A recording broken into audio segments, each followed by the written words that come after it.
लो भाई, आ गया दिनेश पेप्सी पानी पूरी वाला। आइए आइए और पेप्सी पानी पूरी खाइए। पानी पूरी खाने का एक नया अंदाज। आइए आइए। दिनेश जैसे ही बाजार में अपना ठेला लाते हुए आवाज लगा रहा होता है तो पहले से ही वहाँ खड़े पानी पूरी वाले उसका मजाक उड़ाते हैं। पेप्सी पानी पूरी अब पानी पूरी में पेप्सी डालकर बेचेगा क्या ये आदमी है? अरे लोग तो ऐसी पानी पूरी चखते ही उल्टियाँ करने लगेंगे भैया। सही कह रहा है भोला तू। देखना तू 10 दिन भी नहीं टिकेगा यहाँ पे। सभी पानी पूरी वाले उसका मजाक उड़ा रहे थे, लेकिन ग्राहक उसकी तरफ हैरानी से देख रहे थे। अरे देख तो नेहा, कोई नया पानी पूरी वाला आया है। चल तो सही, इसकी पेप्सी वाली पानी पूरी चख कर आए, आखिर ये होती कैसी है। हाँ हाँ चल। अरे भैया जरा हमरे लिए एक एक प्लेट लगाना तो। वैसे कितने का एक प्लेट? जी सिर्फ 20 रुपए प्लेट। फिर जैसे ही काजल और नेहा उस पानी पूरी को अपने मुंह में रखती है, वो तो खुशी से पागल हो उठती है। अरे वाह वाह वाह वाह, इसका पेप्सी वाला पानी पूरी तो बड़ा ही कमाल का है रे। क्या स्वाद है, मजा ही आ गया। क्या लाजवाब मजेदार पानी पूरी है। अरे इसके आगे तो सबकी पानी पूरी फेल है। सुनो भाइयों बहनों, इस पेप्सी पानी पूरी वाले की पानी पूरी तो लाजवाब है। सब खाओ, दिल खोल कर खाओ, लेकिन भैया हमरे लिए पहले एक एक प्लेट और लगाओ। उन दोनों के इतना कहते ही दिनेश के ठेले के आसपास भीड़ लग जाती है। सभी उसकी पानी पूरी को चखने के लिए बेताब हो जाते हैं। भैया मेरे लिए जल्दी से एक प्लेट लगा दो भैया। अरे अभी तू ठहर भैया, है तू मेरे बाद आया था, पहले मैं खाऊंगा। हाँ भैया मेरा। अरे अरे सब्र करो भाई, सब्र करो। मेरी पेप्सी पानी पूरी तुम सबको मिलेगी, ठीक है? दिनेश की पेप्सी वाली पानी पूरी ने सब पर ऐसा जादू चलाया कि उसका धंधा जोरों से चल पड़ा।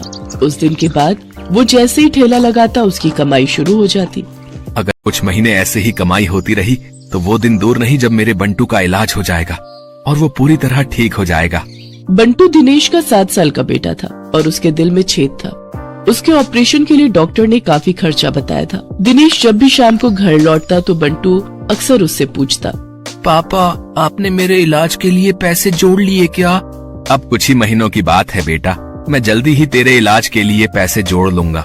ऊपर वाले की दुआ से अपना पेप्सी पानी पूरी का धंधा बहुत अच्छा चल रहा है। सच्ची पापा? फिर तो मैं भी आपके साथ खेल सकूंगा, दौड़ूंगा, भागूंगा और आप देखना फिर तो रेस में मैं ही फर्स्ट आऊंगा। दिनेश की बीवी संध्या जब भी अपने बेटे को ये कहते सुनती तो वो कहती, तू बिल्कुल भी परेशान मत हो बंटू, मैं रोज मंदिर जाकर तेरे ठीक होने के लिए भगवान से प्रार्थना करती हूँ। तू देखना भगवान तुझे बहुत जल्द ठीक कर देंगे।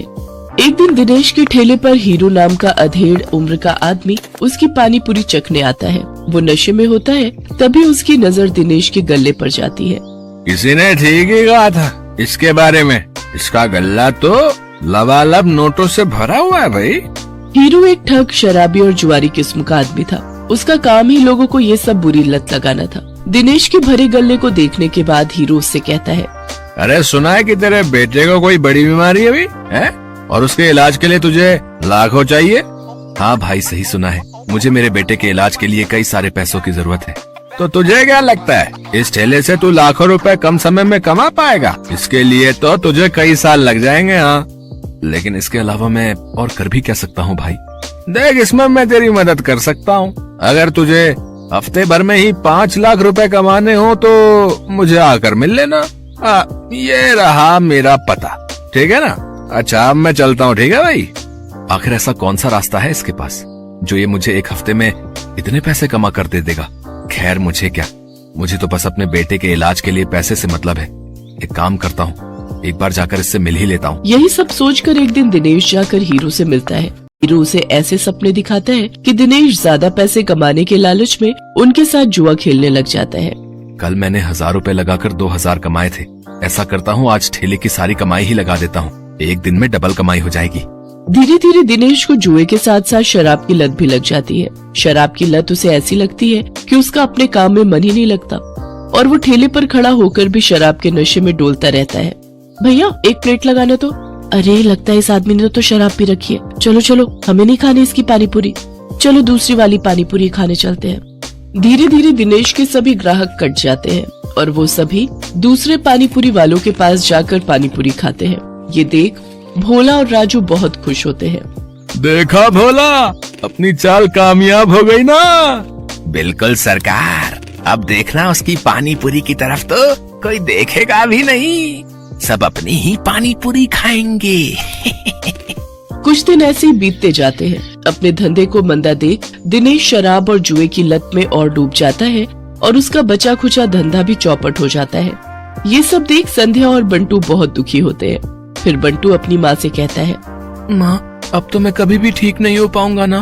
पापा तो अब सारे पैसे शराब और जुए में ही उड़ा देते हैं। तू परेशान मत हो मेरे लाल, बस ऊपर वाले पर भरोसा रख, एक दिन सब कुछ ठीक हो जाएगा।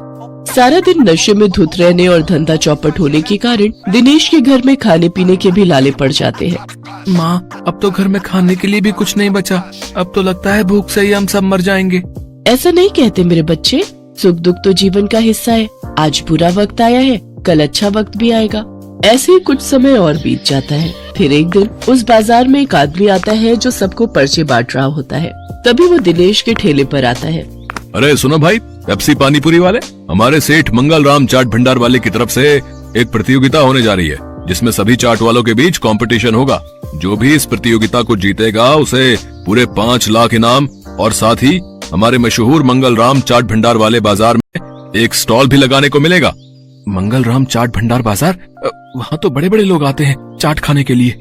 अरे तभी तो कह रहा हूँ, अगर जीत गए तो रोज की अच्छी खासी कमाई होगी और 5 लाख मिलेंगे वो अलग। मंगल राम चाट भंडार कोई ऐसी वैसी जगह नहीं थी, बल्कि शहर का फेमस चाट बाजार था, जहाँ शहर के बड़े बड़े लोग चाट खाने आते थे और कई टूरिस्ट भी वहाँ आते थे।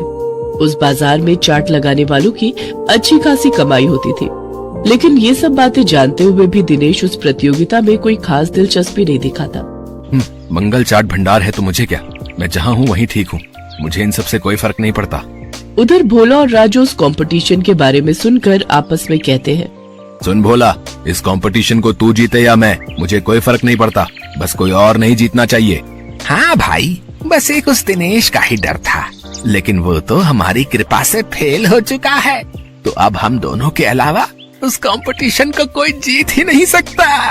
अगले दिन हीरो भोला और राजू से मिलने आता है। क्यों भाई, मान गए ना मुझे? आखिर मैंने शराब और जुए की लत लगाकर उस दिनेश के धंधे को चौपट कर ही दिया भैया। तुम्हारे एक बार कहने से ही तुम्हारे दुश्मन को कैसे ढेर कर दिया मैंने। अगर वो ढेर नहीं होता तो हमारा धंधा आबाद कैसे होता भाई। उसकी पेप्सी पानीपुरी ने तो हम लोगों का धंधा ही चौपट कर दिया था भाई। तभी उनकी ये सारी बातें दिनेश सुन लेता है और अपने किए पर उसको बहुत पछतावा होता है। मैं भी कितना बेवकूफ था जो इन पाखंडियों के झांसे में फंस गया और बर्बाद हो गया, लेकिन अभी भी कुछ नहीं बिगड़ा है। मैं इन सबको मजा चखाऊंगा, मैं इस प्रतियोगिता में हिस्सा जरूर लूंगा।